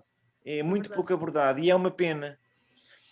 É verdade. Obrigada, Tito, pela partilha. Pronto, era só isto, desculpem. Ai, Tito, pegas aí, a gente nunca mais saía daqui. Eu sei. Só este livro aqui. A alegria era tão grande, a alegria era tão grande, quase que... eu tinha 24 anos, não é? 24, 25, não é? 24, 25 e com 26 saio daqui, não é? Saio daqui e vou para outras bandas. Porque também, não só, mas também porque eu já, a dor do 25 de Novembro, a dor que o 25 de Novembro provocou em muitas pessoas, e eu tive a possibilidade de de sair daqui, por outras razões também, não só por isso, não sou refugiada política no sentido da palavra. Pronto, mas a alegria, a vontade de mudar tudo. Nós não tínhamos nada. Quando foi o 25 de Abril, não havia, acho que havia só um sindicato, que era dos bancários, para não me enganar, e dos eletricistas. Não havia sindicatos, não havia quase nada a nível organizado. E toda esta geração que fez o 25 de Abril, ou que esteve no 25 de Abril, teve que organizar tudo. O poder local, os sindicatos e mais isto. Ou seja, nós temos a revolução na mão. E pronto, e por aqui fico, que é para eu não começar já. Devíamos fazer para a semana um pós-25 de Abril. Mas era isso, eu só queria dizer isto aqui, é que isto é um mês que está aqui registado, é tudo notícias de jornais, de 7 jornais diferentes durante um mês. A esquizofrenia das coisas que se fizeram num mês, e nós não estamos a falar de um mês, estamos a falar de um ano e tal, que continua sempre a este ritmo, que é uma loucura total e completa. Ou seja, e se uma pessoa depois, por exemplo, ler o diário do Mário Dionísio a seguir ao 25 de Abril, dele a dizer que não tinham tempo para dormir à noite, porque havia tanta coisa para fazer. Não, eu acho que é engraçado, porque muito, penso eu, que é muito por causa da desilusão do que veio depois, as pessoas não falam sobre isso. E acho que é bom pegar e lembrar esse tempo, porque muito do que muitos de nós querem hoje, acho que também era bom que tivesse a ver com esse tempo a seguir ao 25 de Abril, não é? Tito, deixa-me só dizer-te uma coisa, é que nós tínhamos o sangue que vocês têm hoje. É o mesmo sangue da rebeldia. Eu tenho 55 anos, bolas. O meu sangue eu não tenho a idade da Nicole e da Catarina, mas continuo a ter. Era a rebeldia, a loucura, de certa forma a loucura, passar 3, 4 dias sem dormir e depois cair para o lado. Toda esta vontade que era desta geração. Claro que havia os mais velhos, nós temos os mais velhos, mas os grandes malucos, naquela altura, os gajos que não dormiam, que faziam isto e mais aquilo, porque a alegria era tão grande, a vontade de fazer um Portugal completamente diferente, a cor, e podemos falar outra coisa, a cor que os retornados trouxeram para a nossa sociedade, que é uma coisa que não dá para falar isso hoje, a forma de falar, a forma de comunicar, aquilo que nós ganhamos quando a malta veio de África para aqui, e que foram mal recebidos, mas isso é outra história, não vale a pena falar agora nisso, porque também tenho familiares, mas a alegria era tão grande, porque nós tínhamos na altura, pensávamos nós, o mundo nas mãos. Tínhamos o mundo nas mãos naquela altura, e fazíamos tudo. Fazíamos tudo o que era para fazer, a gente fazia. Por isso é que eu disse há bocado, não é? Que eu faltei muitas vezes ao trabalho. Havia coisas mais importantes para fazer do que trabalhar. Deixa-me só dizer... Depois tive que meter baixa médica, claro que o meu médico já nem me queria ver. Deixa-me só dizer uma coisa que o Zé Mário Branco dizia, aquela canção de Eu Vim de Longe. Quando ele acaba, a certa altura, por causa do 25 de novembro, ele diz: houve aqui alguém que se enganou. Mas depois a seguir diz: a seguir eu olhei para ti e eu entendi que há um sonho lindo para fazer. Pois é. E isso, exato. E esse sonho lindo é um sonho que muita gente está procurando construir. Vocês do clipe, vocês não me conhecem.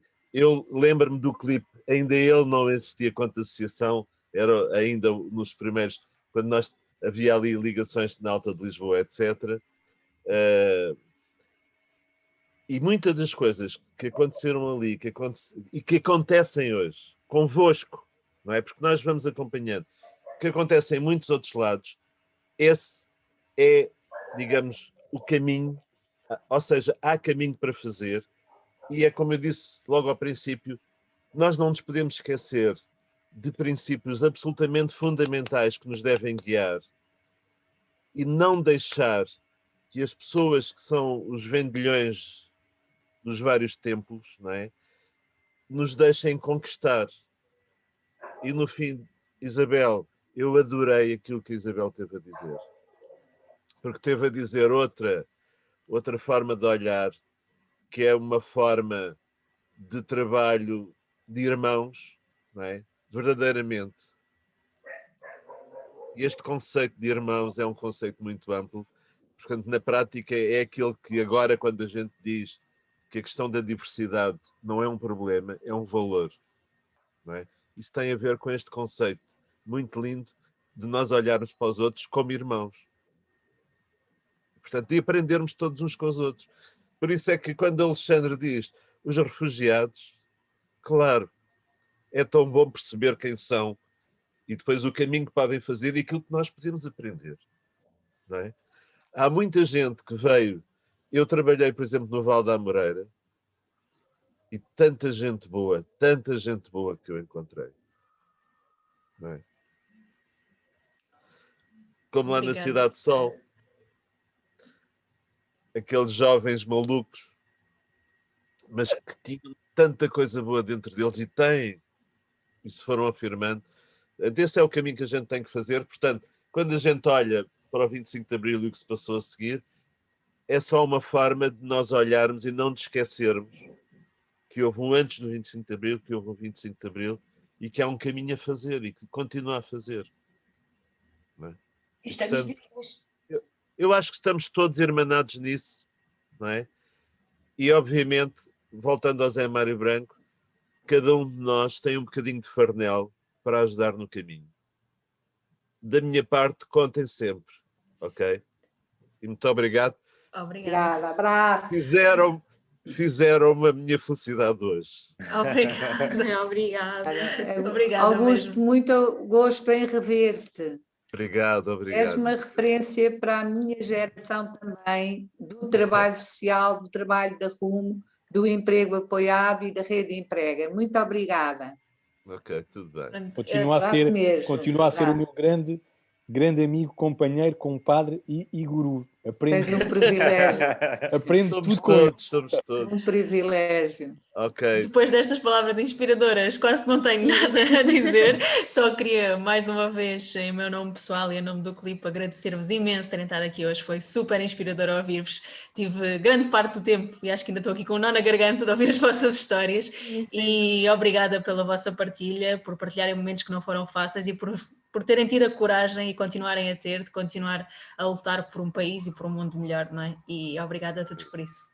Estamos juntos. Obrigada. Escreva Nicole e 25 de Abril sempre. É isso mesmo. Exatamente, é isso mesmo. É isso mesmo. Okay. Obrigada a todos.